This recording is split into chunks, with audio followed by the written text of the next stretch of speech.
We usually associate pesto with pasta, but I'm going to show you how versatile this wonderful Italian sauce is. I'm going to be serving it with some poached eggs on some charred toast. Now, usually when you're making a pesto, you would pound some garlic and some pine nuts in a mortar and pestle and then add some fresh basil. But what I like to do is blanch the basil leaves first and then chill it in iced water. That almost just seals it nicely so it stays vibrant green. Now let's get this into a pot. So I've got some boiling water here and we'll add one whole bunch of basil. So we'll add all of that in there. And you don't want to leave it in the water for too long. Ideally, we're just going to plunge it in that hot water for 3 seconds. And now we're going to take it out. So drain it so you can see it's still quite green and then straight into that cold water. Okay, once that has chilled, we're going to bring that up here and we need to squeeze the excess water out of it. So just grab a small handful at a time. And this is a little technique that I learnt how to do in Italy last year. Squeeze that excess water and then pop it into a bowl. We'll do another small bundle. Now this is exceptionally good when you're putting this with hot pasta because as soon as it hits the pasta, it won't oxidize and go a dark green, it'll stay this color. This is also fantastic if you want to freeze it and have it on standby for a quick meal, just like this one. So we'll gather the last few little pieces. Right, now let's get blending. So in a small food processor, just like this one, I'll start with our Parmesan cheese because I just want to form a crumb with the Parmesan. So in it goes, break it up, lid goes on, and then we'll give that a good blend.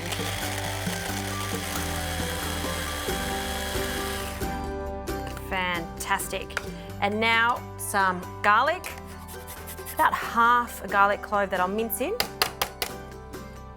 Some pine nuts. Don't toast the pine nuts because it'll extract too much oil.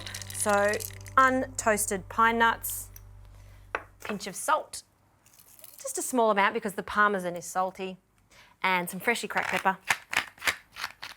I'll now add a liquid because that's going to help process this. So 80 mils of good quality extra virgin olive oil for this. It does make a difference. Something that's quite herbaceous and grassy, just like this one.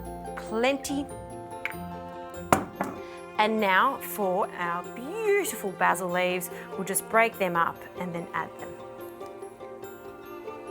Okay, lid goes on and we're going to blend that until it's a smooth paste.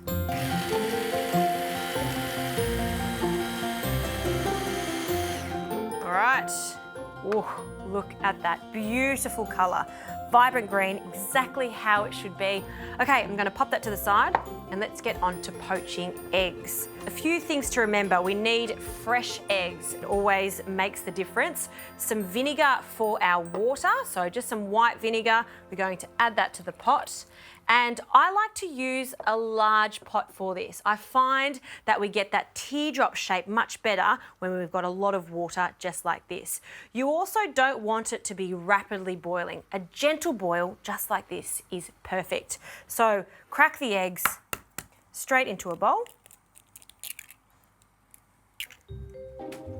And then we're just going to carefully pour it into the water.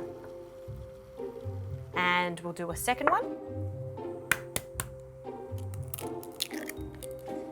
And then again, just submerge that in the water.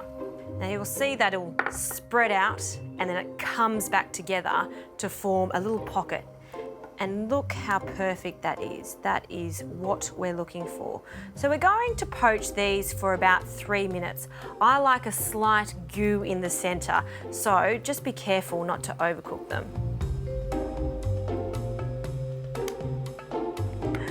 Okay, these eggs are looking pretty good. A good indication is if it's just slightly soft in the center but firm around the sides. So out of the water, onto some paper toweling. And the second one, yep, that's looking good. And all those little strands of egg, don't worry about that. We're going to trim that up now. So we'll just use a knife just to tidy it up. And the second one. Okay. And I'm going to serve this with just a simple herb salad, just to make it look extra special. Into a bowl, we'll add a few fennel fronds. I mean, I'm really showing off here. You don't need to do this, but it really does look cafe style. And some parsley, a few sprigs of parsley. And I love French shallots, particularly in a mild herb salad like this. So we'll add a small amount of French eschalot. We'll just cut that down the centre and then finely slice it.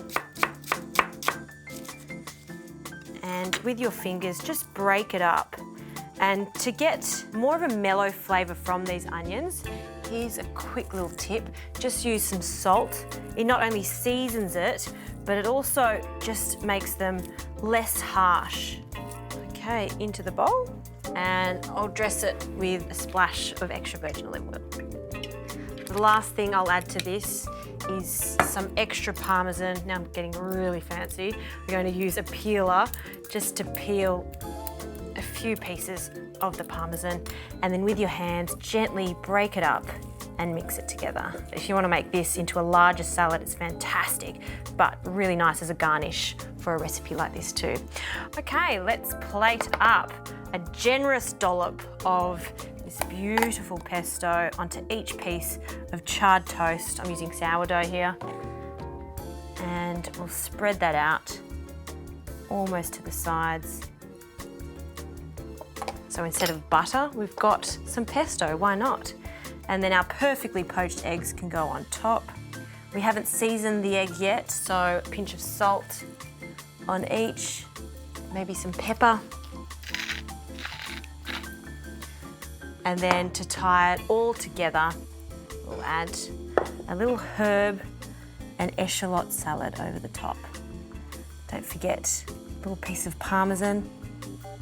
Have a look at that. People would pay good money for that in a cafe, so why not just make it at home and impress your family and friends?